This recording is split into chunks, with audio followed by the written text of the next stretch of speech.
আসসালামু আলাইকুম। আমি ডেইজি ঢাকা থেকে বলছি। আনহাস মম চ্যানেলে আপনাদের আরও একবার স্বাগত জানাই। যে যেখান থেকে আমার ভিডিওটি দেখছেন আশা করছি আল্লাহর রহমতে সবাই ভালো আছেন। আমরাও আলহামদুলিল্লাহ ভালো আছি। দুপুরের রান্নাবান্না থেকে আজকের ভিডিওটি শুরু করেছি।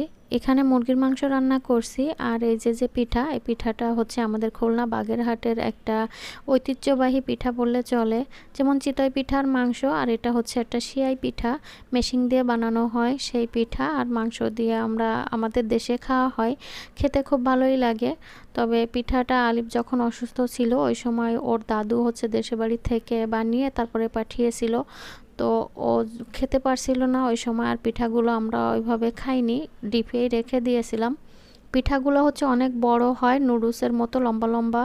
তবে যেহেতু ডিপে রাখা হয়েছিল, ওর দাদু একবার রেখেছে, এরপরে আমাদের কাছে পাঠানো হয়েছে যখন, তখন তো বরফ তো ছাড়িয়ে গেছে, পিঠাগুলো একটু নরম হয়ে ভেঙে গেছে। দেখা যাচ্ছে আমরা আবার ডিপে রেখেছিলাম, আবার বের করেছি, এ কারণে পিঠাগুলো ওইভাবে বোঝা যাচ্ছে না যে এটা পিঠা নাকি, মনে হচ্ছে যে বাসমতি চালের ভাত এরকম মনে হচ্ছে। যাই হোক, পিঠাগুলো আমি এক সাইডে গরম দিয়েছি আর এক সাইডে হচ্ছে মুরগির মাংস রান্না করছি। মুরগির মাংসটা অল্প কিছু নিয়েছি, আর কিছুটা মুরগির মাংস রান্না করা আছে, তবে ওই মুরগির মাংসটা একটু ঝাল করে রান্না করা, তো আলিফ খেতে পারছিল না, এ কারণে ওর জন্য হালকা মশলা দিয়ে অল্প করে একটু মুরগির মাংস রান্না করছি যাতে ও খেতে পারে। তো এখানে হচ্ছে আমি পিঠাটা গরম করে নিয়েছি, তো খাবারটা রেডি করে নিচ্ছি। এই পিঠাটা কোন জেলাতে কী নামে পরিচিত, আদৌ এভাবে মাংস দিয়ে এই পিঠাটা খেয়েছেন কিনা জানি না, আর কারা কোনভাবে খান যদি চিনে থাকেন তাহলে আমাকে কমেন্টের মাধ্যমে জানাতে পারেন। আমরা তো এই পিঠাটা সিদ্ধ করে তারপরে মাংস দিয়ে এভাবে খেয়ে থাকি, চিতই পিঠার মতো আর কি।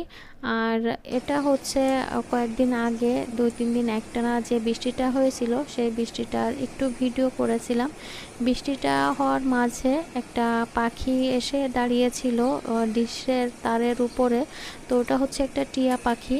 তো পাখিটার ভিডিও করতে গিয়ে তারপরে হচ্ছে নিচেরও একটু ভিডিও করে নিয়েছিলাম। এই হচ্ছে সেই পাখিটা।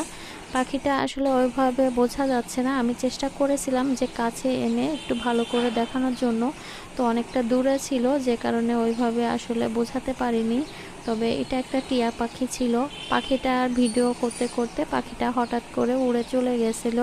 পাখিটার ভিজে এমন অবস্থা হয়েছিল যে ও যখন উঠতেছিল ফার্স্টে উড়ে মনে হচ্ছিল এগোতেই পারছিল না, অনেকটা কষ্ট হচ্ছিল দেখে মনে হচ্ছিল, এরপরে আস্তে আস্তে করে উড়ে বেশ দূরে চলে গেছিল। এটা হচ্ছে সন্ধ্যার পরের একটু ভিডিও।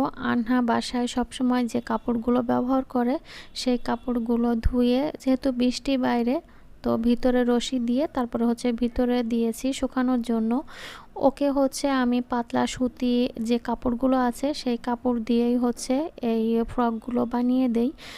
যেহেতু একটু বড় হচ্ছে, ফ্রকগুলোর উপরে সামনে এবং পিছনে দুই সাইডেই কুচি দিয়ে দিই, আর হচ্ছে কোমরেও কুচি দেওয়া থাকে, আর নিচে যে অংশটা সামনে ওই অংশটা একটু ডিজাইন করা থাকে। আর ওর যেহেতু অ্যালার্জির সমস্যা আছে এ কারণে হচ্ছে এই ধরনের কাপড় দিয়ে হচ্ছে এই গোল টাইপের যে সুন্নাতি ফ্রক, এই ফ্রকগুলো বানিয়ে দিই। এই কাপড়ের যে ফ্রকগুলো বানানো হয় এগুলো পরতে খুবই আরাম, আর ও হচ্ছে এই ধরনের ফ্রক পরতেই পছন্দ করে, এজন্য সবসময় আমি বাসায় যে কাপড়গুলো পরে এভাবেই বানিয়ে দেই। এখানে কিছু বক্স কিনেছি, 4টা বক্স কিনেছি, বক্সগুলো বেশ বড়। ওয়ার্ড্রোফের সাইডে আলমারি সিস্টেমের যে অংশটা আছে ওই অংশটাতে আমি কিছু কুশন তারপরে হচ্ছে কাঁথা এগুলো রাখি। তো ওই জিনিসগুলো রাখলে দেখা যায় ওয়ার্ড্রোব পরিষ্কার করাটা অনেক ঝামেলা, আর তেলাপোকার জন্য মানে একদমই বিরক্ত হয়ে যাচ্ছি।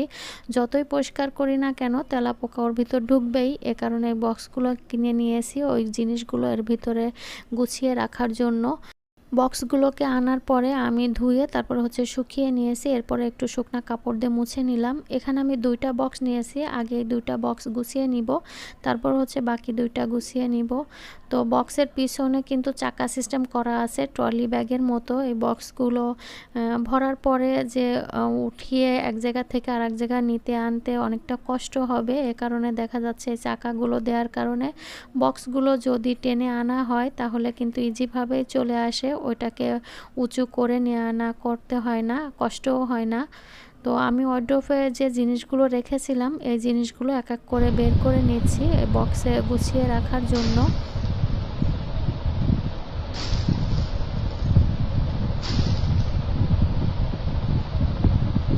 ওয়ারড্রোবের এই সাইডটাতে হচ্ছে কিছু কাঁথা রাখি, তারপরে হচ্ছে কিছু জায়নামাজ আর মশারি সহ মশারির কাভার এবং পাতলা হালকা শীতে ব্যবহার করার জন্য এখন বর্তমানে যে সামনে যে হালকা শীতটা আসবে এই সময় ব্যবহারের জন্য যে পাতলা কম্বলগুলো, 2টা কম্বল হচ্ছে বাইরে রেখে দিয়েছি আর ভারী কম্বলগুলো সব প্যাকেটিং করে উপরে রেখে দিয়েছি। তো সেগুলো হচ্ছে আমি বের করে নিলাম আর এখন হচ্ছে বক্সে করে সাজানোর চেষ্টা করছি। তবে যেটা যেভাবে রাখলে ভালো হবে সেটা সেইভাবে রাখার চেষ্টা করছিলাম, বারবার বের করতেছিলাম আর বারবার কোলে গুছিয়ে নিচ্ছিলাম যে কিভাবে রাখলে ভালো থাকবে আর ভালো দেখাবে। তো জিনিসগুলো আমি রাখার পরে আবার একটু ন্যাপথলিন দিয়ে রাখছিলাম যাতে বাজে কোনো গন্ধ না আসে বা তেলাপোকার উপদ্রবটা থেকে যাতে মুক্তি পাওয়া যায় এ কারণে। আর এটা চিন্তা করেই হচ্ছে এই বক্সগুলো নেওয়া। আমি যখন বক্সে গুছাচ্ছিলাম তখন একবারে যে বক্সগুলো এভাবে গুছিয়ে নিতে পেরেছি সেটা না, আসলে বারবার গোছাচ্ছিলাম, বারবার এক একটা বক্সে একটা জিনিস ঢুকাচ্ছিলাম আর বের করে করে দেখছিলাম যে কিভাবে রাখবো। তো যাই হোক, পরবর্তীতে প্রতিটা জিনিস আলাদা আলাদা করে বক্সে রেখেছি, কাঁথাগুলো আলাদা করেছি, জায়নামাজগুলো আলাদা করে রেখেছি, কারণ একসঙ্গে যদি রাখতে যাই তাহলে ভাঁজটা ছোট করে দিতে হয়, জিনিসগুলো ঘুচিয়ে থাকে, এ কারণে হচ্ছে এভাবে বড় বড় ভাঁজ করে রেখে দিলাম। জিনিসগুলো রাখার পরে প্রতিটা বক্সে আমি 3টা 4টা করে ন্যাপথলিন দিয়ে রেখেছি। এতে করে দেখা যাচ্ছে যে তেলাপোকার বা বাজে যে গন্ধটা এটা হয়তো থাকবে না। আর ন্যাপথলিনের ঘ্রাণটা আমার খুব বেশি ভালো লাগতো না, তবে তেলাপোকার কারণে আমি এই ন্যাপথলিনটা ইদানিং এখন দিয়ে রাখি যাতে বাজে কোনো গন্ধ না আসে এ কারণে। তো জায়নামাজগুলো রাখার পরে এই সাইডে একটু জায়গা ছিল, সেখানে কম্বলটা ভালো সুন্দর করেই রাখা গেছে, আমি এ কারণে কম্বলটাকে এখানেই রেখে দিয়েছি।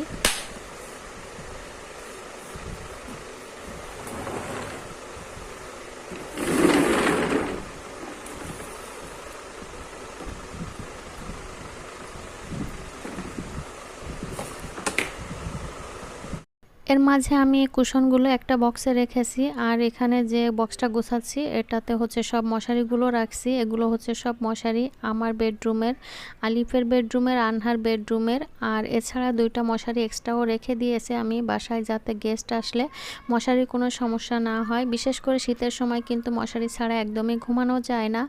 তো যেখানেই যেভাবে ঘুমাই না কেন মশারি না থাকলে হয় না, তো সেটা চিন্তা করেই হচ্ছে এক্সট্রা মশারিও রেখে দিয়েছি। যাই হোক, বক্সগুলো আমি গুছিয়ে নিয়েছি, এখন ওয়ারড্রোবের ভিতর সাইডটা আমি গুছিয়ে নিচ্ছি। বক্সগুলো গোছানোর পাশাপাশি আমি আপনাদের কাছে একটা রিকোয়েস্ট করি, যারা আমার ভিডিওটি দেখছেন বা এ পর্যন্ত আমার সাথে আছেন তারা প্লিজ ভিডিওটিতে একটা লাইক দিয়ে কন্টিনিউ করবেন। আর যারা নতুন আমার চ্যানেলে আজ ভিডিও প্রথম দেখছেন তারা চাইলে আমার ছোট্ট চ্যানেলটাকে সাবস্ক্রাইব করে আমার পাশেই থেকে যেতে পারেন। ওয়ারড্রোবের এই সাইডটাতে 4টা বক্সে আমি জিনিসগুলো রেখেছি, তারপরেও কিন্তু বেশ কিছু জায়গা ফাঁকা আছে। আর একটা সাইডে হচ্ছে কিছু ব্লেজার রেখেছি। তো সাজানোর পরে হচ্ছে এটাই হলো ফাইনাল লুক। আমার পরবর্তী ভিডিও দেখার আমন্ত্রণ জানিয়ে এবং সবার সুস্বাস্থ্য কামনা করে শেষ করছে আমার আজকের ভিডিও। আল্লাহ হাফেজ, আসসালামু আলাইকুম।